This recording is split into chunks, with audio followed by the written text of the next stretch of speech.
Thank you for tuning in for this edition of Justice Watch with Attorney Zulu Ali. I am Attorney Zulu Ali with the Justice Watch crew. Rosa Nunez, Michael Bilal Clark, and Dr. Akil Bashir and Andrew Rodeman. This week, like every week, we'll be discussing critical legal and social justice issues that are impacting our communities.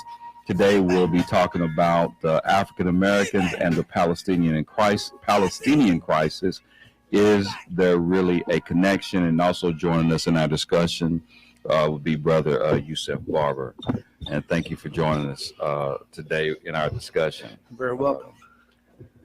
So actually, man, I'm going to be throwing some really difficult questions at you regarding this issue of the, number one, the Palestinian crisis, and number two, whether there's a connection between African Americans and the Palestinians, because that's obviously been something that has been very much of a debate, especially in light of the fact that we've had quite a bit of individuals who have, expressed a lot of opinions as with regards to, support within our community. And when I say our community, I'm specifically talking about the African American community. Yes. As it relates to the issues that have actually happened in Palestine, So yes, I'm going to ask some really tough questions, some real tough questions on those issues. And one of the things that I want to begin with our talk on is, it seems like, and this is, I'm going to be a completely neutral person on this subject, right? And so that we can, because I really want to get it out, because I think it's a legitimate question, and there's some things that we really have to answer. What I've seen and what I'm hearing when it comes to this, this crisis, is there is quite a bit of support within our community as it relates to, the Palestinians. And a lot of people obviously are extremely vocal on the issue. And obviously, as anyone would be, very concerned about, what is actually happening, in Palestine, what we're seeing. They're comparing it to what happened actually in South Africa. I mean, we hear a lot of that. But the question is, why is it that we as African Americans, or at least a large segment of our community, feel it necessary to be vocal and very active when it comes to the Palestinian issue? Well, I think I have a simple reason why is that our people, African Americans, I'm going to take off my Muslim hat because I'm not Muslim first, Muslim last, but my African American hat, and I'm very proud African American. I love being a member of the original people, or if you want to use that term, is that we recognize oppression when we see it. We can see it. So, basically at the moment, Palestinians are living through a modern day apartheid system where they literally cannot move freely between the West Bank. I'm telling you, if you're in Hebron, you want to go to Nablus, these are cities that are inhabited by Palestinians, Christians and Jews. I'm sorry, Christians and Muslims who are Palestinians who cannot move without going through checkpoints. There are literally 600 checkpoints in the West Bank, the occupied West Bank, and of course illegal settlements all over the place. And it looks eerily similar to what happened in South Africa, and it was started in 1910. The Union of South Africa was created as a self-governing dominion, which continued the legislative program. The South African Act of 1910 enfranchised white people, giving them complete political control over all racial groups, while removing the right of black people to sit in the parliament, their native land.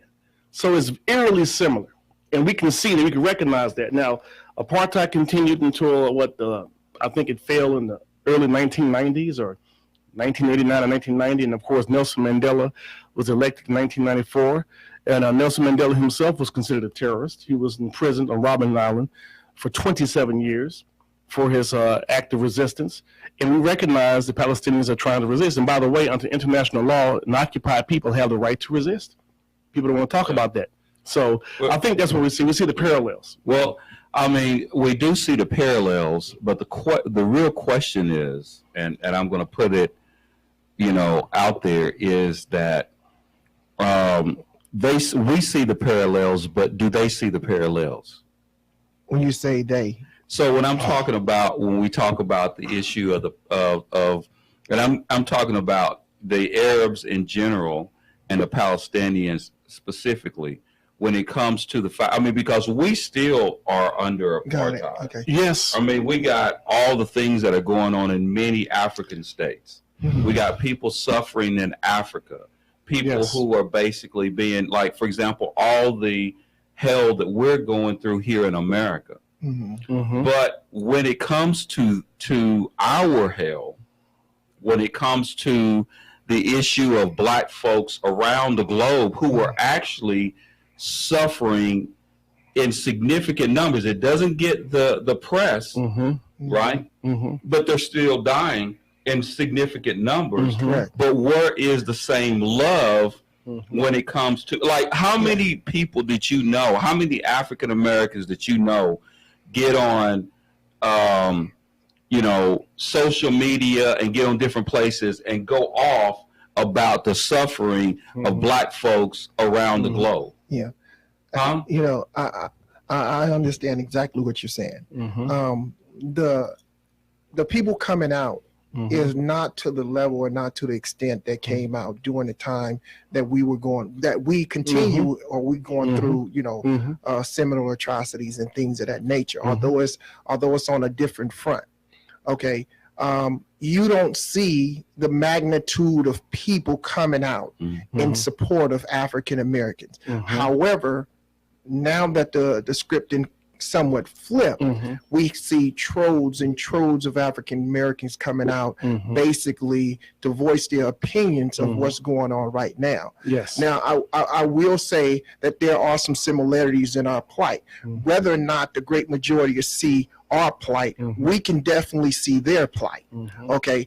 But now what we're seeing is that a large amount of people are starting to recognize what we've been recognizing for years. Yes. They're starting to see from our lenses now, they're starting to see what we've been going through. You think? But here's the thing though.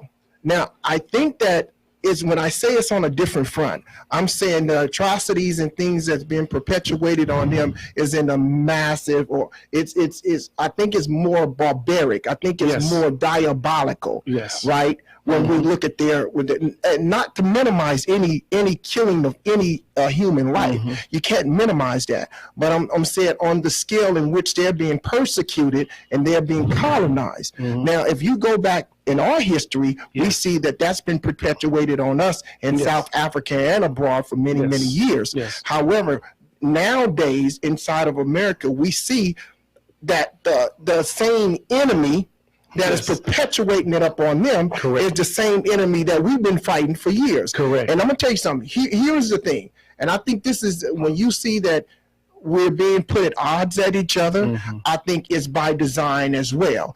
The thing is, divide and conquer has always been in effect. Yes. Right? Correct. And I remember, and I'll give you this analogy. I remember when I was very young and I would walk down the street. It was these two dogs in the gate. Now, they've been living in that gate for several years, right? And every time I come by, we antagonize them dogs by kicking on the gate. Pretty soon, when they can't get to us kicking them, they turn on each other and start fighting each other. And I think that's the same thing that we're dealing with right now.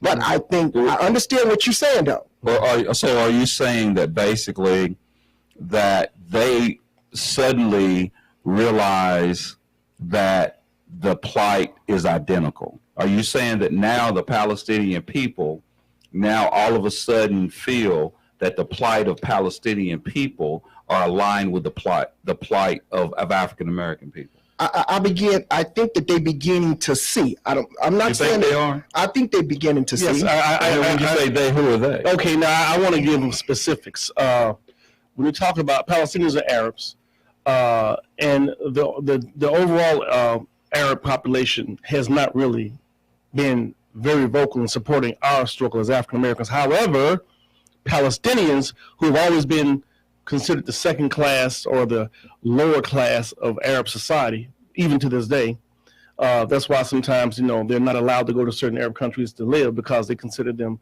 basically second class citizens. They have, some of them, not all of them, some of them have actually voiced their support for our struggle.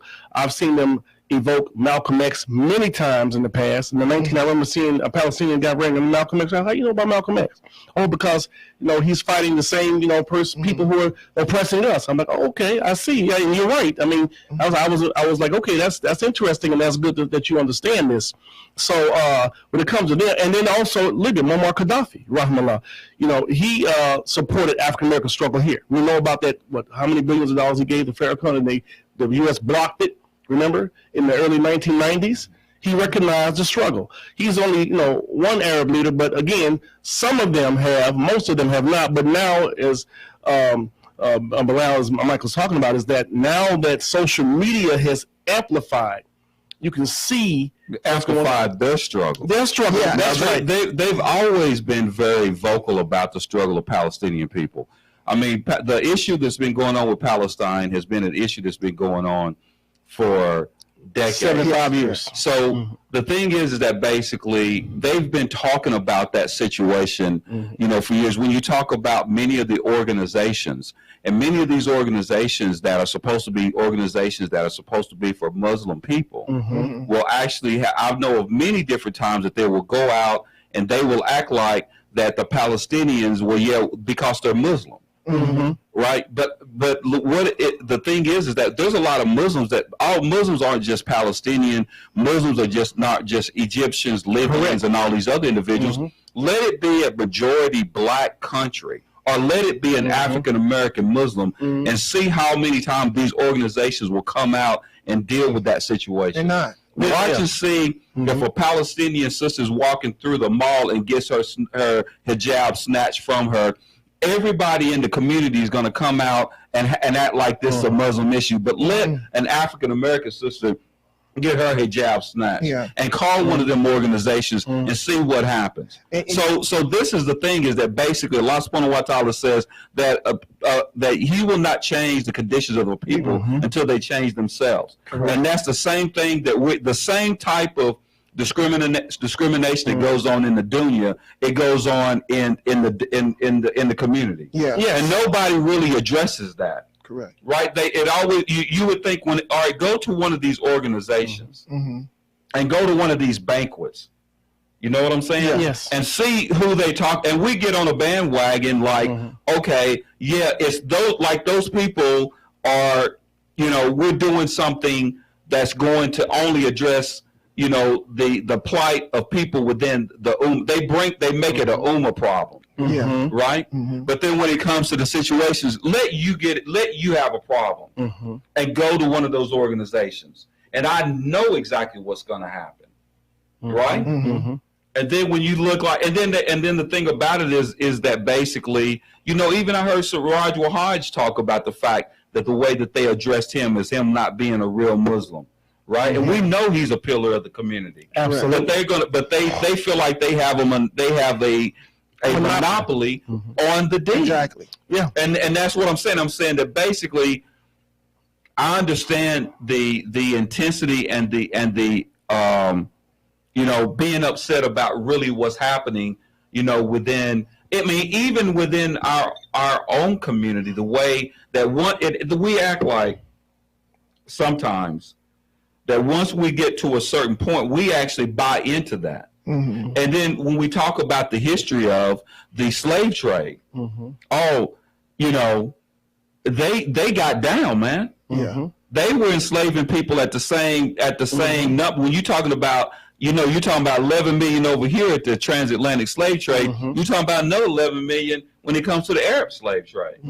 You see what I'm saying? Correct. They need to also address that issue. Now that we're talking about that, we need to talk about the issue of if you're going to treat me like a brother, treat me like a brother, but don't treat me like a brother because I'm not dressing like you. I don't have to talk like you. That does not make me a Muslim. Yes. You see what I'm saying? And so the thing about it is that I understand the whole issue of divide and conquer, but I'm telling you, they get down sometimes. And when I say they, I'm not saying all of them, but I'm saying there's a significant number of them that get down the same way. Correct. Yeah. You know what I'm saying? And they don't. I mean, you know. This is a problem that Rasulullah and we need to talk about that. Those are the things that we don't really talk about within our community. I mean, for me, I've always recognized the fact that basically, you know, that we have a lot of greatness in our deen when it comes to our own people. But I do know that when they come out, and a lot of times it's not really actually people, when I say in the community, I'm talking about Muslims, a lot of times it aren't just black Muslims that are saying this, it's outside looking in. Yeah. And when you're in the outside and you're looking in, and these individuals are making these statements about, you know, the intensity that we have when it comes to, I've seen brothers say things about, you know, what's going on. I mean, it's terrible. It's absolutely terrible. Yeah. And should I say that should we not say anything? No, I'm not saying we shouldn't, but let's do it with the same intensity. Correct. Yes. I mean, let's do it with the same intensity. Yes, absolutely. You know, this issue, this racism within the deen, is asabiya. It means, you know, giving, preference to one's race or a tribe or whatnot. And it's an issue that Rasulullah SAW recognized during his time, you know, that this is an issue. And he even made a comment in the Sahih Hadith that, you know, he said, my people will never give up asabiya, this racial animosity, this tribalism or whatnot. And so Abu Dar, you know, one of the great companions, he made a racial comment to Bilal, one of the great Sahabas, you know, a black African Sahaba. And it was so...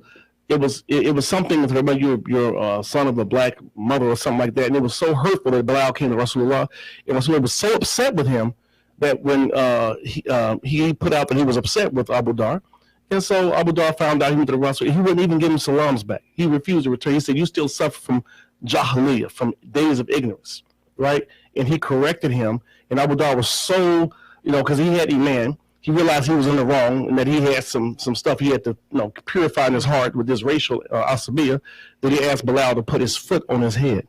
He said, you know, put your foot on my head so that I can be debased as basically a payment for the injury I gave you with my racial comment, right? And then Bilal, being, you know, the great Bilal, he said, no, we're brothers, and they squashed. And Abu Dar got something that we have, that I've heard Khalid Yassin talk about. He said that he was going by to make salah. There were some African Muslims making salah, and they saw him. He's an Arab. So, you can leave. He said, no. The Iqamah was called. You lead the salah. He said, because Muhammad ﷺ told me to follow your leader, even if he is Abdul Habashid, meaning even he is the son of an Abyssinian, a black slave woman. Okay, that's literally what it means. So this is an issue that they had then, and we still have now. So we have to talk as black people, as, you know, Muslims who are African American. We have to speak up about this. We can't let it slide. You know, it's an issue that we have to continue. It's a huge issue. And then that's why a lot of like African American women and a lot of African American people, they are turned off by the deen. Yeah. They are turned off being Muslim because they come into the community. And then, you know, I can tell you, I know countless situations where they come in, and the same thing that they do in their own, you know, that's how they get down. Yeah. You know what I'm saying? So talk to Afro-Palestinians in Palestine. I'll leave it right there. But go ahead. What was you going to say? Yeah. No, because I read a comment not too long ago that was saying along the same line, and I've heard it repeated countless times throughout my life, is that I hear people say, I'm proud that you accepted my belief. I've heard it. My belief. You see what I'm saying? It's not as though it's your belief, but it's not your belief. It's Allah's belief. Correct. You know? Correct. And so, you know, and I think that sickness is very prevalent, and it's on a mass scale. In fact, I think that I won't say the perpetuation of things that is put out on the African American community is equally compared to to those of other race who actually made us go through certain things, but I think it's close. Yeah. In terms of people have that racist sentiment in them that hasn't went away, and it continues to exist. And like you say, it's taboo to even address it. And a lot of people don't like addressing it, but you're correct. It absolutely needs to be correct, especially when you look at today's age, right? And you seeing, because we as African American, our spirituality is through the roof. Yes. When it comes to us seeing something that is inhumane, we stand up from it no matter what race you are. It's a human issue. It's not more a race issue. It's a human issue. Yes. And I think that we come out in troves to try to, and try to speak out against those that things is wrong. But people that are from a different culture or different background are not equally the same as us. And so that's why we see this over and over again. I can remember a time where they saw when the thing happened with George Floyd. They went over to Palestine and they had all the murals of George Floyd. Yeah, they sure did. But that was only a small segment. Yeah, again, the Palestinians only because they recognize the struggle that we're going through, correct. Whereas the other, I guess, higher caste. Is it really on a large scale? No. We mean large scale. I mean, in other words, when they say that they recognize what's going on. Only the Palestinians, small. No, but I'm just saying that the Palestinians, is it on a large scale of Palestinians, or we just saying that we get to see photo ops? Correct. And sound bites. No, like you're going to show me 2 murals, and then you're going to sit there and say, "Well, you see, they down with you." You see what I'm saying? I mean, we should command. I mean, sometimes human rights has to be reciprocal. No, they do have to be reciprocal. And the thing is that basically, when we talk about the being, I mean, just like even in this country, they don't even want you to speak in certain functions unless you talk about their plight. Yeah, they're not interested in you standing up in front of them and talking about what's going on with African Americans. Yes, they're not interested in that. And when I say they, I'm talking about on a larger scale. You're talking about the large scale organizations. Yeah, yes, you're right. You see what I'm saying? You're right about that. And so that's the thing. I'm thinking that. But what we do is the same thing. You ever heard the statement, "We've gone from the back of the bus to the back of the camel"? Yes. Where basically what we do is we feel like we completely say, okay, what I'm going to do is I'm going to dress like them, I'm going to talk like them, I'm going to act like them, because many are not realizing that a lot of it is culture. It's not within necessarily the ding, and we follow that, and because we feel like their culture, and some brothers feel like their culture is superior to our own culture. I'm not going to dress like I'm an Arab. I can go and I can dress like I'm from West Africa, but why do I have to go there like that? Because I feel like they're superior to me. And that's not, and that when we talk about how was that the whole concept of that I've divided you into tribes and nations. Correct. Right? Exactly. And so again, it has to be reciprocal. And while we're debating and talking about what's happening with the Palestinian people, right? Because see, if you talk to a Palestinian person, they're going to talk about Palestine. Of course. Yeah. Right? You see what I'm saying? Yeah. When and we're going to talk about it too. But let something go on in our community. Let there be something going on in the Sudan. Let there be something going on in the Congo.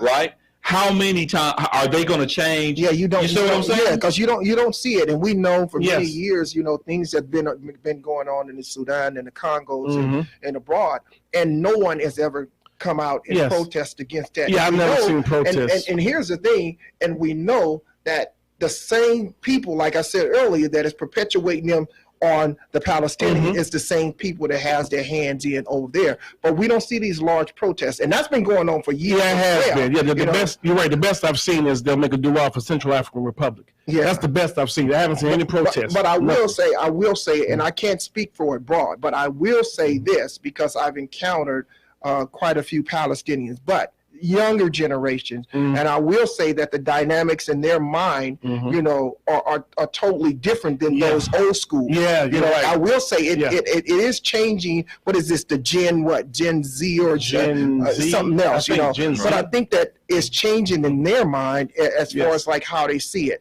because I think they look at it from not more or less from a religious perspective. They look from a human perspective. Rights. Correct. Exactly. Yeah, you're right. The younger generation, and this is something now. This racism within the deen, this asabiya, is something that unfortunately, Prophet he said they'll never give it up. So we have to continue to challenge it. We just have to continue to challenge it. But see, and here's the thing. And if you go and listen to the last the speech of the Rasul sallallahu alaihi wasallam, yes, who basically said that there's no, in the final speech, he said there's no difference between the Arab and the non-Arab. There's no difference between the black and the white. Correct. And just like Zulu just quoted, he talked about in terms of we have created you into nations and tribes so that you may come know to one another, not to despise one another. Right. But no one ever looks at that. Yes. Well, I mean, it's something that has to be, again, you know, the reminder benefits believers. What I've noticed, and my imam is in New York, Imam Al-Amin Abdul Latif, he talked about this. He says this asabi is real, but he says that even what he's noticed, and he's right, the higher the iman, the higher the level of faith within, you know, the Arab community or whatnot, because it's mostly with the Arabs. Also, the Desi community has racism, but it's not as bad. The Arabs got the worst. They got it the worst. And Rasulullah said they would have it the worst. He said they would have the worst. Is the higher level in iman, the less asabi they have. So you have to remind them, hey, it's part of your deen to shed this asabiyyah. You got to purify yourself from this asabiyyah. You got so for you, for those there's a lot of people listening that doesn't know, you know, the terms that are being used as we're talking. But when he's talking about deen, he's talking about the beliefs and practices of people within, you know, the Muslim community or Islamic community.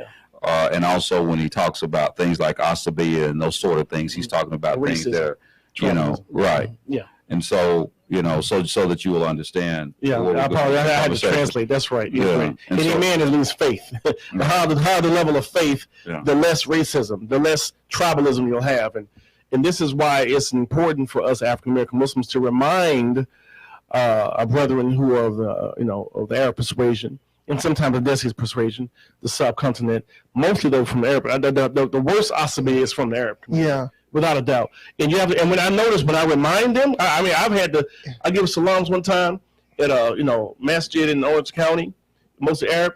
Brother, I said, hold up, I'm Muslim. You have to return. It's a sin. Oh, well, Islam. Yeah. Okay. Check yourself, man. Yeah. It's something, it's unfortunate we have to do this, but you have to keep doing it. You have to keep reminding them, hey, man, you know, if you want to, you know, perfect your deen, you're going to have to get rid of this. You got to cleanse your heart of this racism and tribalism, you know, and remind them, as you said, Allah says in the Quran that we've made you in different tribes and nations. You would know one another, not to despise one another. And then, of course, the final khutbah in Arafat of Rasulullah, he said that the black is not better than the white is not better than the black, the Arab is not better than non-Arab.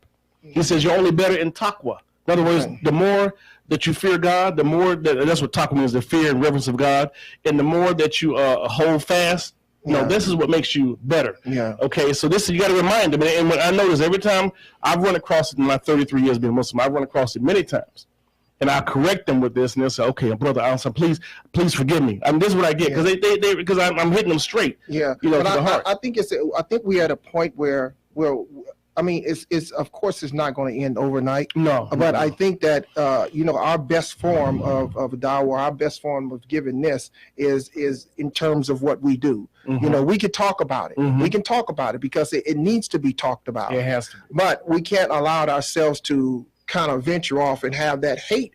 You know, because there's a lot of people that look up to us. There's a lot of people that, you know, look at us and see, like right now, they got this big thing of going across TikTok because a lot of people are, you know, right now the Quran is being sold in mass numbers. It sure There's is. more Qurans being sold now than ever. Yes. And I would hate for them, you know, people to come into Islam, you know, and see this, because that's what makes a lot of people back away from it. Correct. You know, is because the way they're treated. I can remember going inside of a masjid that was predominantly Pakistani, and, you know, they don't want me to put my feet up against their feet. Yeah, you know, so I mean, we deal with that. Yeah, well, that's a cultural thing with them because I see them doing it to themselves. I'm like, wow, yeah. But you're right though. You're right. I mean, and like I said, the racism And tribalism is, I had to say it, it's worse with the Arabs, as Rasulullah said, as Prophet Muhammad said, it would be worse. It's worse with them. And then there's also in the Dead Sea, the subcontinent, Pakistani, Indian community. And then it gets lesser when you get down to our brothers from Malaysia, Indonesia. They have the best akhlaq, it seems. Best mannerisms. Southern Philippines is almost non-existent. You know, they don't have that same issue. And so, what? No, go ahead. No, I'm just saying that basically, and so what happens is talking to a broader scope, because obviously a lot of our listening audience, they may not even, you know, they're probably not even Muslim. Mm-hmm.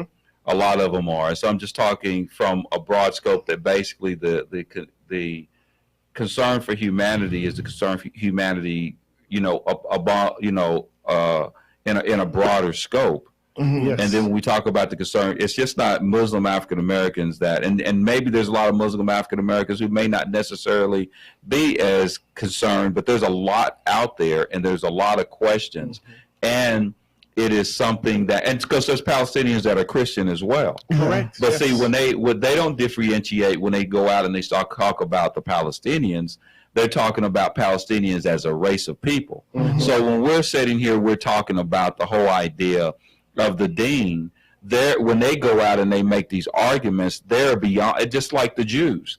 The Jews, when it comes a lot of times to being in certain positions, whether they're talking about, and the ones where we're talking about whether we're, you know, because there's always this argument about European Jews or whether they're talking about Semitic Jews. Mm-hmm. But regardless of what the situation is that they don't do, you know, you even have people that consider themselves secular Jews or mm-hmm. whatever. You know what I'm saying? Yeah. Yeah. And a lot of it ends, and see, this is what's happening. What's happening is that when it comes to that idea, look, if I am concerned about mankind and I'm concerned about humanity, mm-hmm. then I see that my people are suffering. And now that my people are suffering, then I'm going to come out and I'm going to go out and I'm going to get everybody to co-sign my concern about this, you know, what's happening. Mm-hmm. But when I don't have that in my heart to really care about someone outside, and I'm talking to everybody. Yes. I'm not just talking about people who identify themselves with Muslims. I'm just talking about people in general. Yes. Correct. When you get into a situation where you are going to be concerned about, because you know, you could be someone who thinks that you're the greatest Muslim in the world. Yeah. You can think you're the greatest Christian in the world. Mm-hmm. But if you're not really a person who cares about other people, it don't matter. Correct. Mm-hmm. And that's the biggest problem that we have in our community. Mm-hmm. You can be a Hafiz, which is somebody who knows the Quran from the beginning to the end. You can know everything in the world. Mm-hmm. But you know what? That doesn't make you a Muslim. Your knowledge does not make you a Muslim. How you treat somebody else can make you a Muslim. You can have somebody that's basically has limited knowledge, mm-hmm. and you're you know that, and that's the problem. When I meet people, I can tell right off the bat whether they're Christian or whether they're Muslim.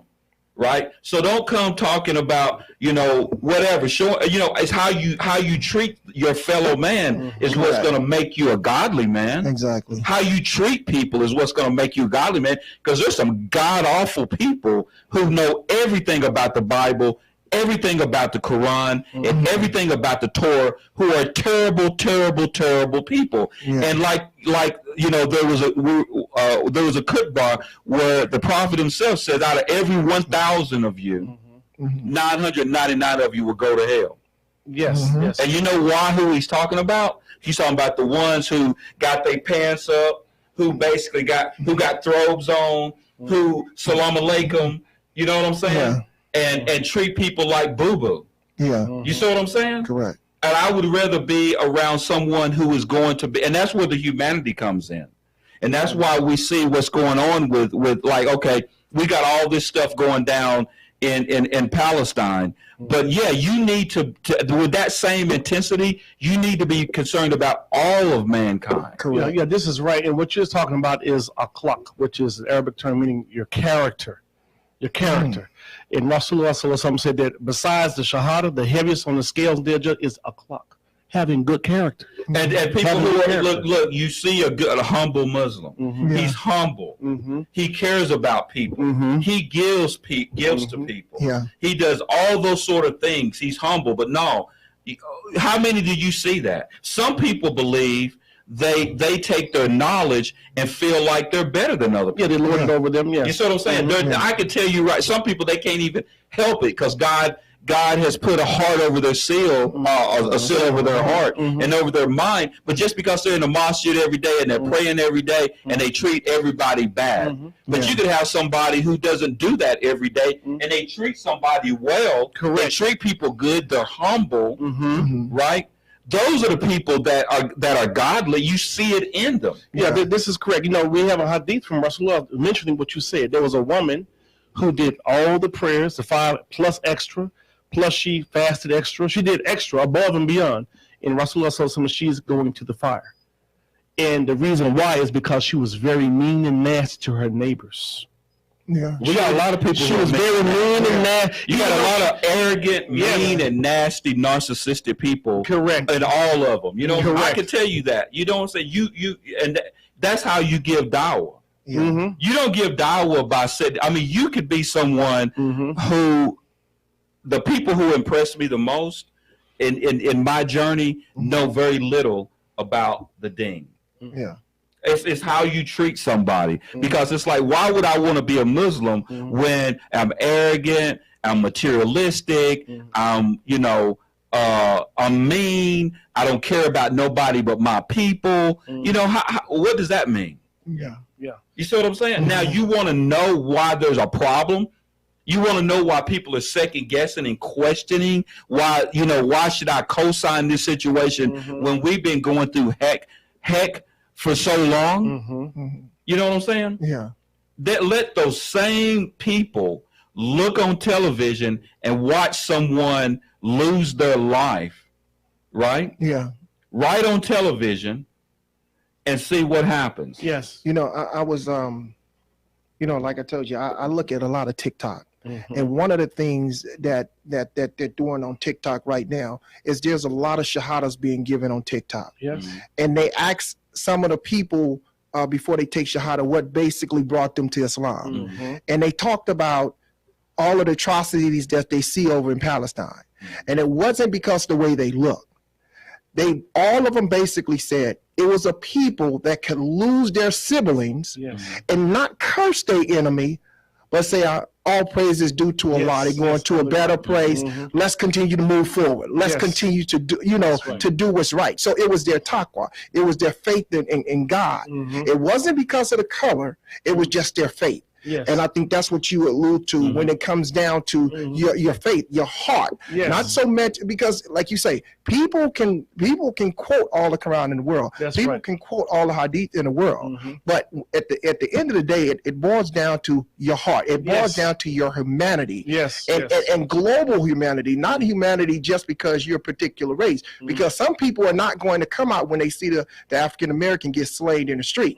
Those same people and that same energy that you putting in the streets right now is the same energy you should put in your community when you see something happen in your community. Now, to your point, you're right, Bilal, that I do notice that the younger generation, I don't know if it's Gen Z, I don't know what it is, I lose track of the alphabet. The younger generation of non-African American Muslims, they are very vocal. They marched, when George Floyd got killed, and they're very vocal. The older generation, no, it's not there. Yeah, but here's the thing: the same people that you see right now that is marching. I mean, it's millions, right? Yeah. But the sad reality is that you can be marching next to somebody, and you can sit down and you can have a drink with somebody and drink water with somebody and go out here and protest. But the minute you talk about, hey, can I come over to dinner? Yeah. It's a different story. Yeah, that's right. That is. Oh, no, you can't come in my house. That is a problem. And again, it goes. What Zulu said is exactly right. The higher level of Iman, the more understanding. The understanding of the. You know what? I've forgotten the Sahaba who asked the Prophet, peace and blessings be upon him. I'll use the English. No, the essence. He said the essence of this deen. He said is to feed the people, and to spread the salams. This is the essence of the deen, right? This is the essence. To be good to the people, right? And then, of course, there's a famous ahadith, I think it was Ibn Abbas, that he told who was a young man, he said, fear Allah, fear God wherever you are, and have good conduct with the people. Exactly. This is his advice. To fear God wherever you are and have good conduct with the people. Yeah, because at the end of the day, it's your character. It's your character. It's Yes. your character and your example. When Yes. someone looks upon you, and I can't tell you how many people, like even my family, recognized the difference when I became Muslim. Yeah, Like, yeah. wait, what is this? Yeah. What's this you got? You know, let me see what you got. Yes, So yes, it's yes. in your example. It's in your daily life It that you is. see when a person. It I mean, is. people can encounter a person and talk to a person for a little while, and by being there talking to that person, you can kind of gauge where that person's heart is at. You see what I'm saying? That's right. You sure And can. I think that's the biggest read thing right now that's going on. That's making people come to Islam. It's now they begin to see what we've been seeing for years. But at the same time, those people might come in and their heart might be lightened, their heart might be liberated. But those individuals that brought them in, their heart's probably not even there. Look, I'm gonna tell you something. I have a homeboy who is, I'm talking about, he's a rider. I mean, when you say his name out of my neighborhood, out of my old neighborhood, he's known. He came to me one day and he said, I want you to go to this Islamic service with me. I said, no, man, no. I said, no, I'm not going there. I'm a Christian. You know, he kept pushing me. This dude, I finally went one day, right? Took me to Islam. I finally went with him, sat down. Yes. I stayed, he left. Right now to this day, he's basically got life without. He's not Muslim, but it was him You never know. that took me. You never know. Now his heart wasn't there, Yes. but he took me. Yes. You see what I'm The saying? Hidayah came anyway. So Yeah, something yeah. happened like that. When I look back upon it, when I reflect like that, I say, wow, this dude is still in this lifestyle. This dude is still doing this, but I'm totally different based on him asking me to go somewhere. That's with right. him. You know, and you talking about the character, being good to human beings. Malcolm X, rahmallah, El-Hajj Malik al-Shabazz, rahmallah, he had excellent character. And wallahi, that was how I came to the deen, through him. Reading his life, I said, whatever transformed him from being a pimp hustler, criminal to what he was, I've got to look into this. And then guess what? I know some white American brothers who are white brothers who also came to Islam because of Malcolm X. Correct. Because of his great character. So what Zulu said is right, the character, the caring for human beings and standing up for the truth, whether it's for your people or for other people and all people. I know some white brothers, they told me, man, I became Muslim because I read all about Malcolm X. I said, wow, me too. Yeah. That's amazing. His character is great character is what led them. He had very little knowledge of the deen when it comes to akhlaq, when it comes to ahkam, the rulings. But his character was so high, high level that it led millions and millions of people to look into Islam and to eventually become Muslim, including white brothers. Yeah. Okay. But I think that at this point, I think that even once we get past what's going on, these atrocities that's going on, I think that I mean, I don't think it should be just designated to one particular group that's going through all of this stuff. Correct. I think that it should be on a broader scale. So once we get through with this, let's see where the people stand on other atrocity that's going on over in Africa and the Congos and stuff like that, who has been killed by government agencies and stuff like that. So I mean, we have to change. I mean, because a lot of people feel uncomfortable being around those communities. I mean, because a lot of times I remember, you might go, I mean, I know that to be, definitely I've had people that I know that married someone and they've tried to convert them or try to bring them into the deen. And as soon as they meet, see what's going on in that particular community, they don't want, I mean, because it's a problem. It's a huge problem. A serious problem. More so for women than it is sometimes for men, just simply because but everybody is dealing with that. They might walk around and they might, like I said, they have, they do these things because culture is more, is the forefront of what they're doing. Yes. And then, and they feel like whatever, again, they got the monopoly on it. They may do things. I mean, people go out and they see Muslims who own liquor stores. They see Muslims who basically, are disrespectful and, do all kinds of stuff that the way they treat their wives, the way they just treat other people. And they get the idea that, hey, this is what Islam is all about. Yeah. And that's obviously Malcolm, like myself, had the opportunity to go to Hajj and see people on their best behavior. But the reality of it is that you're on your best behavior. Yes. And oftentimes once you go be outside of that, then, it becomes problematic, and many of our leaders who are leading these organizations, and they don't tap into the people in our community to try to to help some. I mean, we're really the type of people who need the dawah, and many of the people in the community. Won't they go out there? Like if we say, like, look at this. If I went and I say, look, man, we're going to go to this particular masjid, and we're going to have a food drive, or we're going to give out food. I can get everybody to come, right? Because we need that. Because even in our own community, they think we need them to co-sign us. That make them more Muslim. But let me and you go and say, hey, man, we're going to go to South Central and we're going to hand out some food. You ain't going to get nobody from our community to do that. They ain't going to come out and give to that because they feel like, I mean, what kind of dawah is that? Yeah, very few. And now I like where Zulu's going. He's right about this. This is an issue. You're right. That's why it's important for us to have masjids in the hood. Now, I will say there are some. I've forgotten the brother's name. Uthman. He's out of Dallas, Texas. He's out of Texas. He went to O Block in Chicago. It's like one of the worst neighborhoods, and gave dawah. Gave dawah in the hood. Now, he's one of the very few. I mean, this is like, O Block is very well known for being like, this is like the worst of the worst.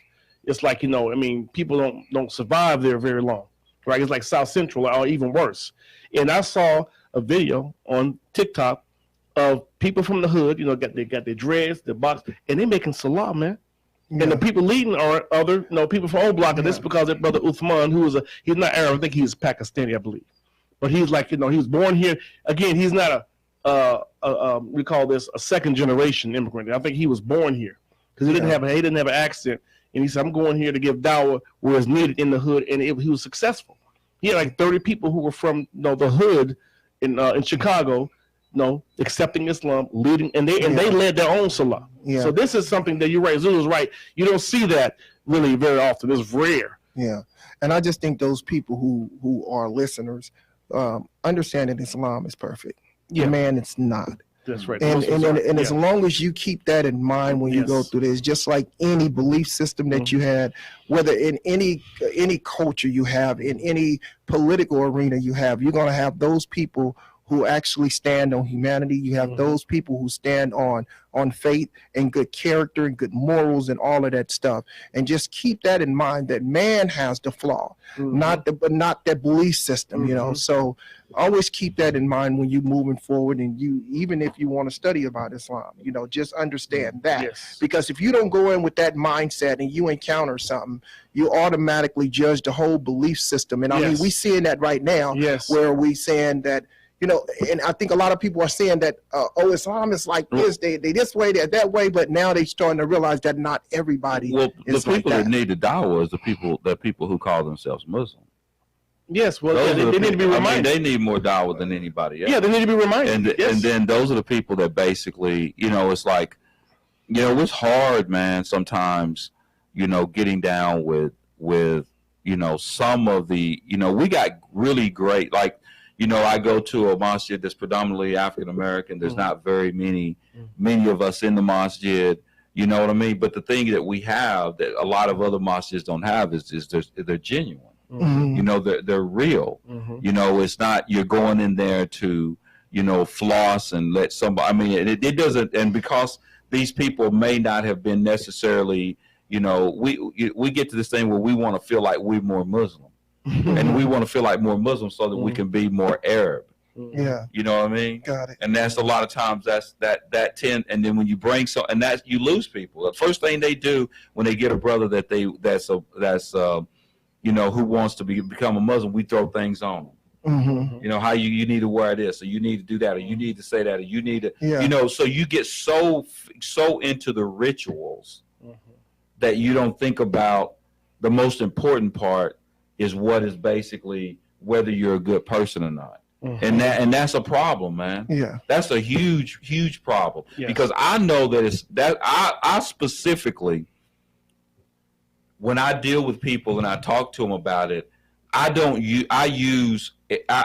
very cognizant of how I express myself. You know what I'm saying? Yeah. And because you get more people who are willing to, because I deal with a lot of people who are incarcerated. Yeah.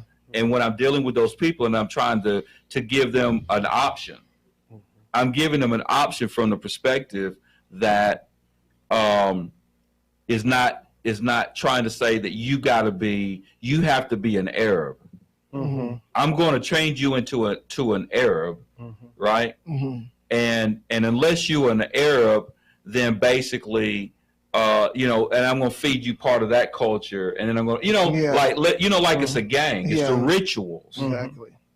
and it's not the rituals that are the most important thing. Right. You know what I'm saying? Yeah. And that's the reason why, and I know that we veered from the original thing about their plight and our plight, because it's not necessarily always just necessarily the Palestinian people itself, but it's also the people who are the supporters. Yeah. They have to, and the people who are trying to support, Palestine and trying to understand what's happening and understanding that it's terrible, and they can feel it like everybody else should feel it. But this got to be a wider conversation, because we're not, part of it is there's always a reason why everything happens. This is not happening just because it's an accident, right? And it's an opportunity. Correct. You know what I mean? And sometimes I think that whatever happens, that God speaks to you. Even during the pandemic, God was speaking to us, but we wasn't smart enough to understand what He was telling you, right? Correct. That was a miracle. But we don't even understand it, because all we can understand is just it on the surface. The miracle, He says, okay, you want me to show you my power? I can show you my power. I can shut all this down. Shut everything down. Yeah. Right? Shut everything down. And that's the same thing. It's like, okay, look, I'm trying to tell you, you're trying to figure out what's going on. I'm trying to let you know what's going on. This is your opportunity to look at yourself. Correct. Because you can't do this by yourself. Yeah. You see what I'm saying? And sometimes on these TikToks and sometimes on YouTube and social media, they always want to bring a brother on there to support in Palestine. Yeah. Let me show you this person, and I'm going to show you this person who goes 100% trying to support Palestine, and then I'm going to invite him to speak at our gala, and then I'm going to show him how. You see what I'm saying? Yeah. Because all he speak, but what about when he was speaking about the police brutality? Did you put him on? Did you put him on TikTok? Did you invite him to go speak at your gala? Correct. Right? You didn't invite him to speak at your gala, put him on TikTok when he was talking about police brutality or when he was talking about the injustice of the criminal justice system. Yeah. You didn't want to have nothing to do with him, because it wasn't. He ain't said nothing about Muslim. He ain't said nothing about Islam. In fact, he ain't even a Muslim. Yeah. You're gonna use him for your reason for yourself, but you're not going to use this as an opportunity to show that we all have to be involved in this plight of humanity. Exactly. So if the only time that you've ever had a conversation with me was when it was about what's going on in Palestine, you see that all over the place. We every month we talking about having things about police brutality, stop and frisk or whatever. You don't come to that. Yeah. You see what I'm saying? Yeah. But then all of a sudden you want me to co-sign your situation with this situation. So the point is that this is just like, I think you should wake up. Yeah. You know what I'm saying? And you need to listen to me, because I'm going to call you out, because you don't want me to stand up in front of you and talk to you, right? Because if I stand up there and talk to you, I'm going to let you know exactly really what's going down. You're not a better Muslim than me, Your God is no better than my God, and there's nothing special about you. Correct. The only thing that's really special is how you treat people. Correct. And if you ain't treating people right, you know what I'm saying? You asking for my money? Huh? What about how much money you going to give to my community? What about the black mosques that need money? I don't see you going over there. Correct. I see you going over these other places. Yeah. You see what I'm saying? Correct. Is it time? It's that quick? Really? Wow, man, that went too far. I appreciate you coming in, brother. I could go on this one another hour. Yes, yes. But at any rate, man, thank you for coming. And on behalf of the Justice Watch crew, thank you for tuning in. We'll see you next week. Same time, same place, same channel. And until that time, stay blessed. You're on board, NBC News on KCAA Loma Linda, sponsored by Teamsters Local 1932, protecting the future of working families.